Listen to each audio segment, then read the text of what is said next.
Halo Tribuners, selamat sore dan apa kabar Anda? Senang sekali saya Putri Utami kembali menyapa Anda di Ambon hari ini.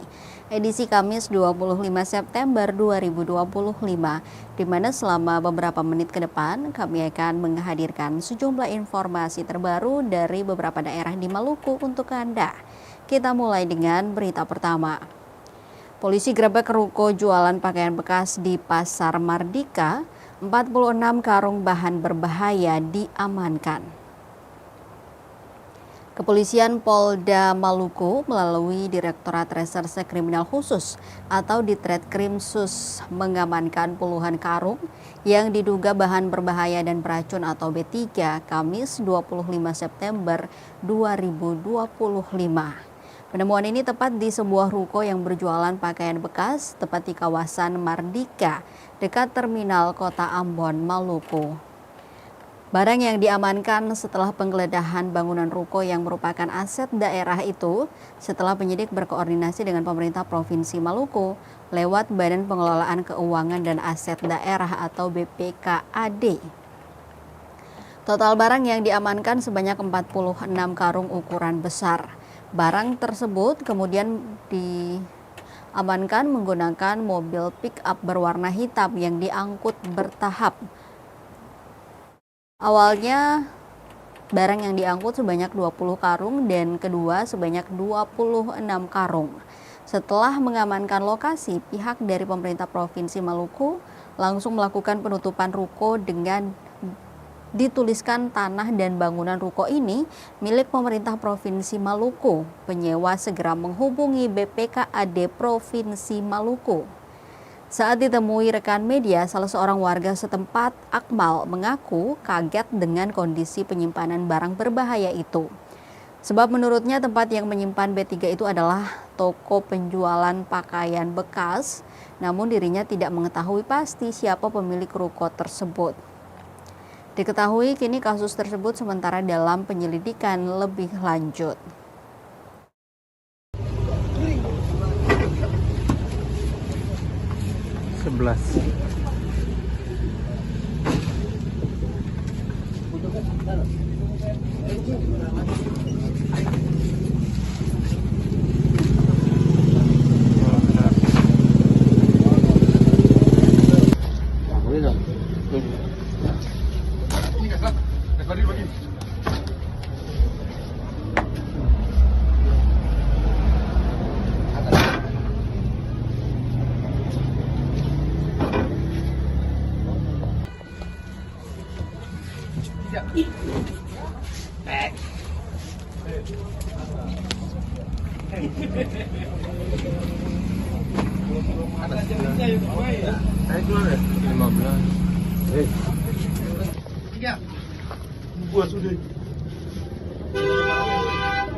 Barang-barang tu nanti yang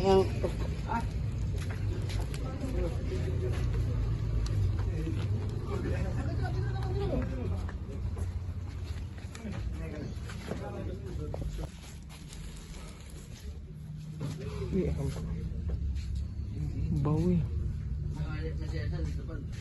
Iya ada satu yang tes tapi habis di sini habis tu. Berapa?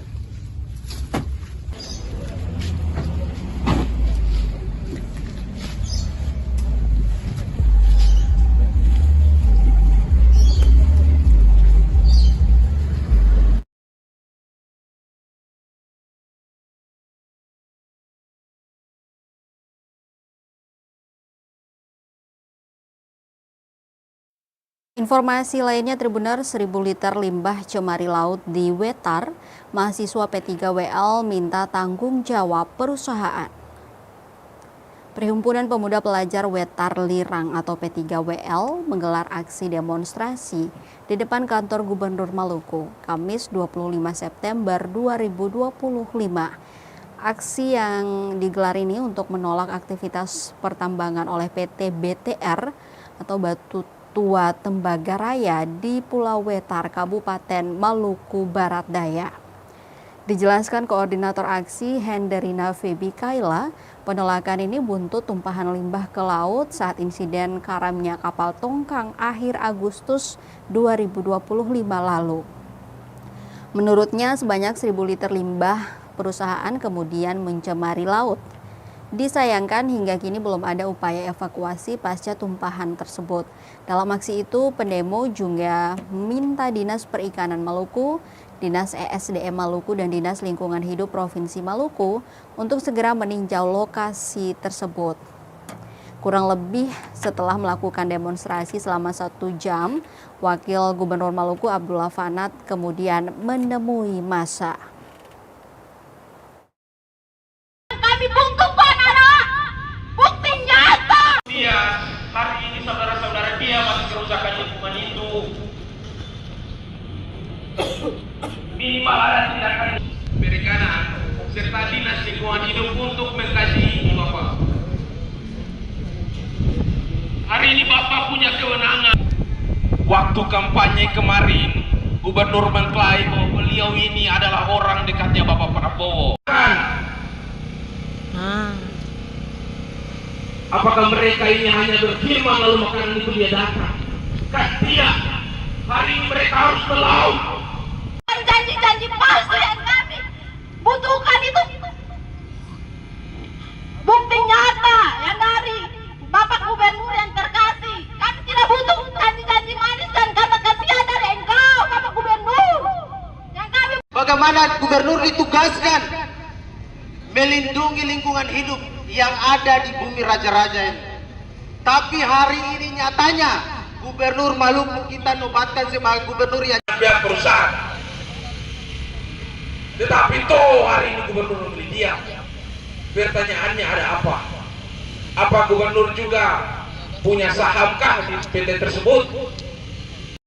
perusahaan, kalian tahu tidak? Kami di Wetar sana mata pencarian banyak di laut, bukan di darat. Jadi, perikanan untuk selidiki di perusahaan saya kami tidak butuh janji manis kami yang kami butuhkan anak bukti nyata. Dia hari ini saudara-saudara dia masih kerusakan lingkungan itu. Minimal ada tindakan perikanan serta Dinas Lingkungan Hidup untuk mengkaji Bapak. Hari ini Bapak punya kewenangan. Waktu kampanye kemarin, Gubernur mengklaim bahwa beliau ini adalah orang dekatnya Bapak Prabowo. Tetapi kok apakah mereka ini hanya berfirman lalu makanan itu dia datang? Tidak. Hari ini mereka harus melaut. Janji-janji palsu yang kami butuhkan itu bukti nyata yang dari Bapak Gubernur yang terkasih. Kami tidak butuh janji-janji manis dan kata-kata dari engkau, Bapak Gubernur. Yang kami bagaimana gubernur ditugaskan melindungi lingkungan hidup yang ada di bumi raja-raja ini. Tapi hari ini nyatanya Gubernur Maluku kita nobatkan sebagai gubernur yang Pihak perusahaan. Tetapi toh hari ini gubernur memilih dia. Pertanyaannya ada apa?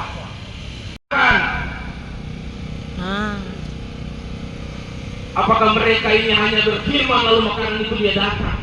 Tidak. Hari ini mereka harus melaut. janji-janji palsu yang kami butuhkan itu bukti nyata yang dari Bapak Gubernur yang terkasih. Kami tidak butuh janji-janji manis dan kata-kata dari engkau, Bapak Gubernur.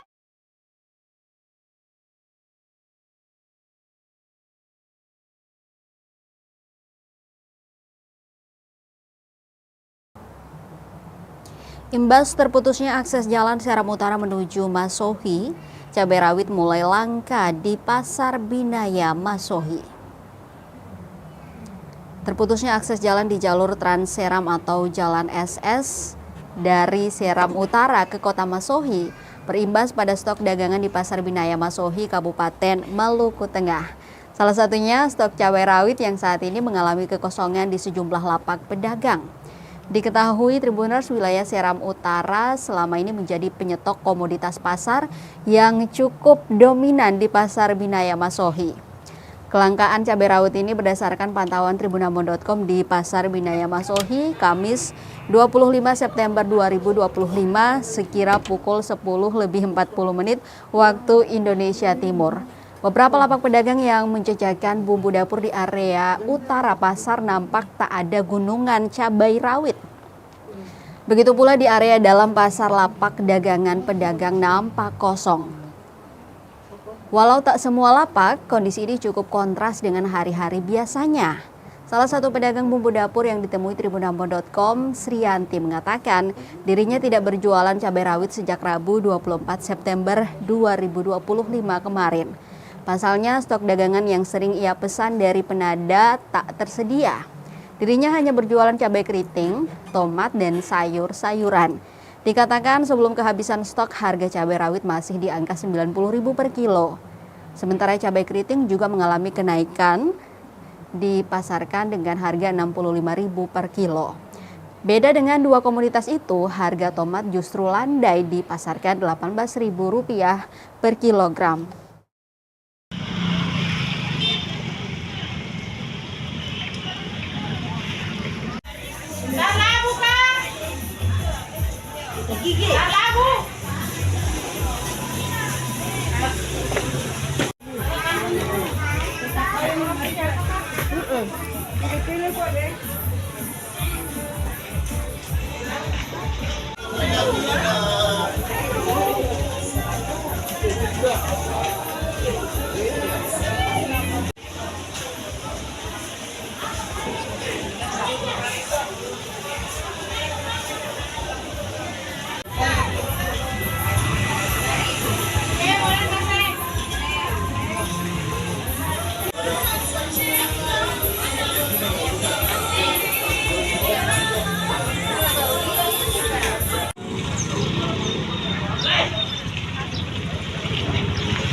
Kritisi siklus penyerahan surat masuk ke DPRD, Bu Sriadin menyebut tak berkorelasi dengan kondisi kekinian. Salah satu agenda kegiatan DPRD Kabupaten Maluku Tengah ialah penyerahan surat masuk dari masyarakat. Rupanya surat-surat itu ditampung 3-4 bulan baru kemudian disalurkan ke masing-masing komisi untuk ditindaklanjuti. Kondisi ini memantik kritik dari Ketua Komisi 4 DPRD Maluku Tengah, Musriadin Labahawa, pada momen rapat paripurna tutup buka masa persidangan 3 tahun 2025 pada Rabu 24 September 2025. Ia mempertanyakan kesekretariat agenda tersebut diatur atau tidak dalam regulasi, karena menurutnya tidak berkorelasi dengan kondisi kekinian. Berkaitan dengan penyerahan surat-surat masuk, anggota fraksi PKS itu menilai perlu untuk dievaluasi oleh pimpinan Dewan. Musriadin mengkritisi siklus surat masuk yang berpotensi memperlambat respons DPRD.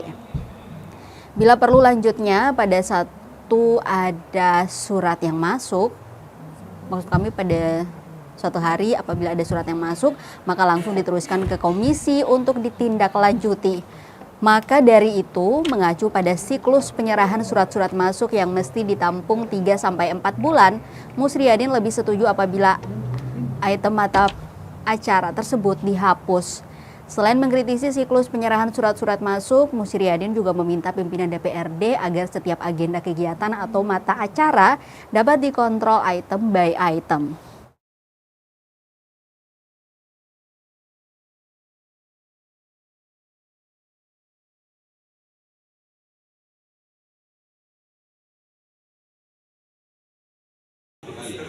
Acuan penyerahan surat-surat masuk itu kita tertib ada tidak?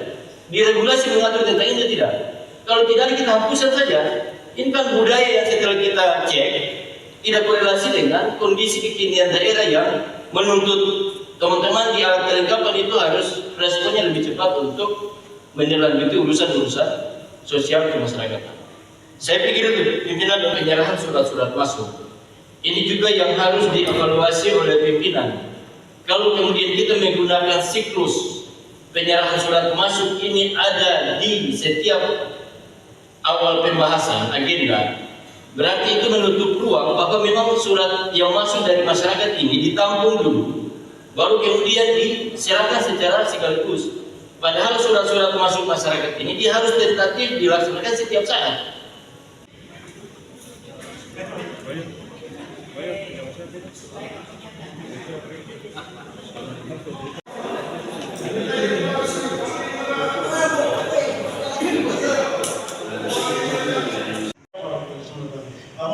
Ya, baik, terima kasih pimpinan. Saya langsung aja berdasarkan Sidangan ketiga tahun sidang 2025 dengan resmi dibuka. Sesuai tata tertib ini dikatakan saya menghadiri kita semua sebagai insan kita. Assalamualaikum warahmatullahi wabarakatuh. Salam sejahtera bagi kita semua. Salam. Om.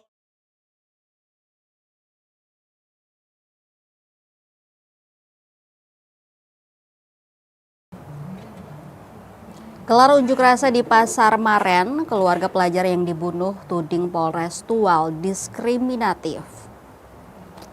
Ratusan keluarga almarhum KSR, 15 tahun, seorang pelajar yang menjadi korban penikaman di Pasar Tual pada Minggu 24 Agustus 2025 sekira pukul 2:30 dini hari waktu Indonesia Timur, menggelar aksi unjuk rasa di Pasar Maren, Rabu 24 September 2025.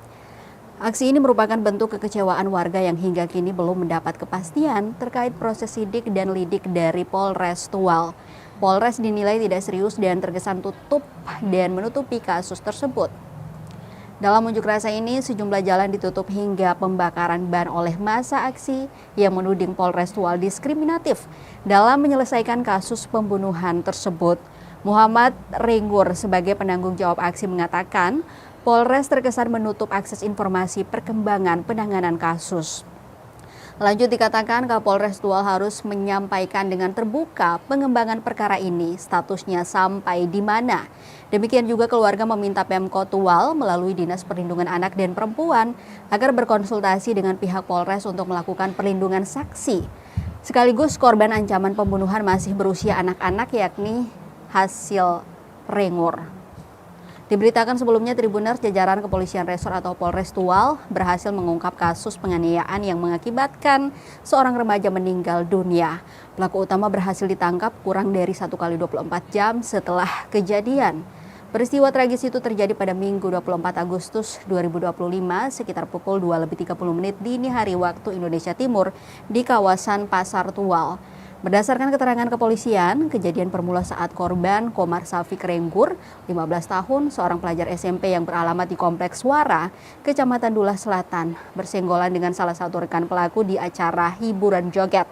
Insiden kecil tersebut memicu keributan yang kemudian berujung pada aksi penikaman terhadap korban.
Kita ke berita terakhir, Tribuners. Setelah keluarga KSR lakukan unjuk rasa, Polres Tual akhirnya tetapkan 3 tersangka baru.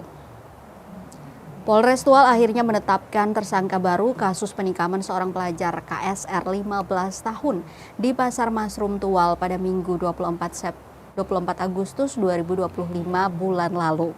Namun disayangkan penetapan tersangka baru ini dilakukan setelah keluarga KSR melakukan aksi unjuk rasa di Pasar Maren Tual pada Rabu 24 September 2025 pagi. Bertempat di Aula Jananuraga Polres Tual, Rabu 24 September 2025 sore, konferensi pers digelar Kapolres Tual, AKBP Adrian Tuuk yang didampingi Wakil Wali Kota Tual Amir Rumra, dihadiri langsung oleh perwakilan dari keluarga KSR. Keluarga KSR turut hadir dalam konferensi pers ini imbas dari ketidakpercayaan buat pihak kepolisian yang terkesan diskriminatif, lambat dan tidak transparan. Dalam konferensi pers ini, Polres Tual kembali menetapkan 3 tersangka baru yakni AFK, MR, dan FO. Menurutnya, hasil penyidikan mendalam mengungkap bahwa ketiganya ikut terlibat dengan cara yang berbeda-beda, mulai dari membantu pelarian, mengambil barang bukti berupa pisau, hingga memfasilitasi persembunyian ke desa Letman. Sementara Kepala Satuan Reserse Kriminal Ibtu Aji Prakoso Trisaputra merinci, dari ketiga tersangka baru tersebut, 1 orang yakni AFK masih tergolong di bawah umur. Sedangkan MR dan FO telah dewasa dan akan menghadapi proses hukum sesuai ketentuan pidana yang berlaku. Selain itu, polisi turut menerapkan Undang-Undang Nomor 35 Tahun 2014 tentang Perlindungan Anak, mengingat korban adalah anak di bawah umur. Dalam undang-undang tersebut, pelaku kejahatan terhadap anak dapat dijatuhi hukuman hingga 15 tahun penjara, bahkan lebih apabila terbukti ada unsur kesengajaan dan kekerasan berat. Kepolisian dalam Polres Tual tetap akan mengembangkan kasus tersebut. Apabila ada informasi, ada bukti-bukti baru atau novum baru yang bisa dijadikan sebagai alat bukti untuk menentukan pelaku-pelaku yang ada. Jadi kami sampaikan kepada rekan-rekan media bahwa proses ini masih tetap dikembangkan dan kami mohon doa bersama dengan teman-temannya supaya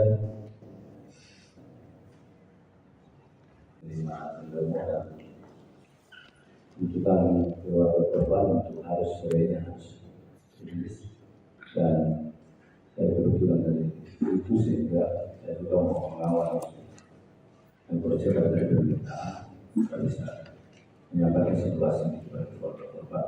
Sampai hari ini mungkin Pak Kepala dan ini masih banyak dari 1 hari tetap diambil dalam.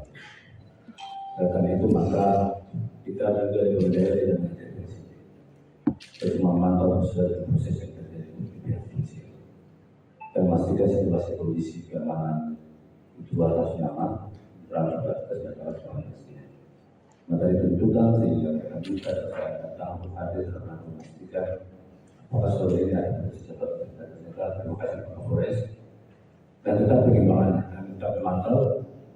Karena tadi kami sudah dimintakan dan langsung sampaikan dan poin-poin yang disampaikan secara jelas. Saya mau